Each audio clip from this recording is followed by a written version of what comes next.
জাতীয় নির্বাচনের আগে যেন কোনোভাবেই স্থানীয় নির্বাচন না করা হয়।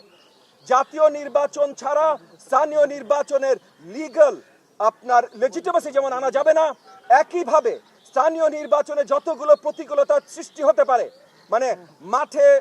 বা প্রত্যেকটা জায়গায় জায়গায় যে ধরনের দাঙ্গা কোন্দল সৃষ্টি হতে পারে, আজকে যেমন অন্তর্বর্তীকালীন সরকারের অধীনে পুলিশ বাহিনী এটা দমন করার জায়গায় আসে নাই, তাহলে আগামীতেও খুব শীঘ্রই এটা আসা সম্ভব না। সো সবভাবে সঠিকভাবে একটা লোকাল নির্বাচন করতে হইলে তাকে একটা জাতীয় নির্বাচন করতে হবে। আজকে প্রসঙ্গের বাইরে এই দুটো জিনিস বড় দাগে অন্তর্বর্তীকালীন সরকার এবং কমিশনের সাথে আমরা আলোচনা করছি। আর আজকের প্রসঙ্গে যেটা আলোচনা করেছি সেটা হলো যে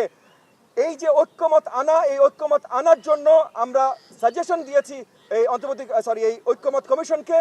যে প্রত্যেকটা কমিশন আলাদা করে যেন প্রত্যেকটা রাজনৈতিক দলের কাছে প্রতিনিধি রিকোয়েস্ট করেন এবং এই প্রতিনিধিদের সাথে তারা বসে প্রথমে ভোটাভুটি করেন কোন কোন রিফর্মগুলো কোন কোন রাজনৈতিক দল চায়, যেগুলোতে সবাই ঐক্যমত পোষণ করবে সেটা নিয়ে আলাদা একটা চার্টার তৈরি করা, যে এইটা মীমাংসিত ঐক্যমত, এর বাইরে কেউ যাবে না। এরপর যদি কোনো প্রয়োজনীয় রিফর্ম থাকে যেখানে ঐক্যমতে আমরা পৌঁছতে পারছি না, সেটা নিয়ে আলোচনা করবার জন্য নির্ধারিত একটা সময় রাখতে আমরা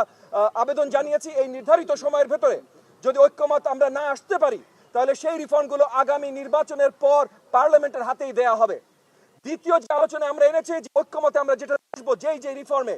সেগুলো আমরা কি বাস্তবায়ন করব, সেই বাস্তবায়নের জন্য অন্তর্বর্তীকালীন সরকার কতখানি কাজ করবে এবং রাজনৈতিক দলগুলোকে নিয়ে কিভাবে প্রমিসবদ্ধ চুক্তিবদ্ধ করতে পারে, যে যার মাধ্যমে যেই সরকার আসুক না কেন আগামীতে, কারণ এটুকু পরিষ্কার ভাই যে নির্বাচিত সরকারের বাইরে অন্য কেউ ইনঅ্যাক্ট করতে পারবে না কোনো বড় ধরনের রিফর্ম। সো নির্বাচিত সরকার এসে ওই ঐক্যমত রিফর্মগুলো কিভাবে ইনঅ্যাক্ট করবে সেটা নিয়ে আমরা আলোচনা করেছি এবং শেষ আলোচনা করেছি যে সবচেয়ে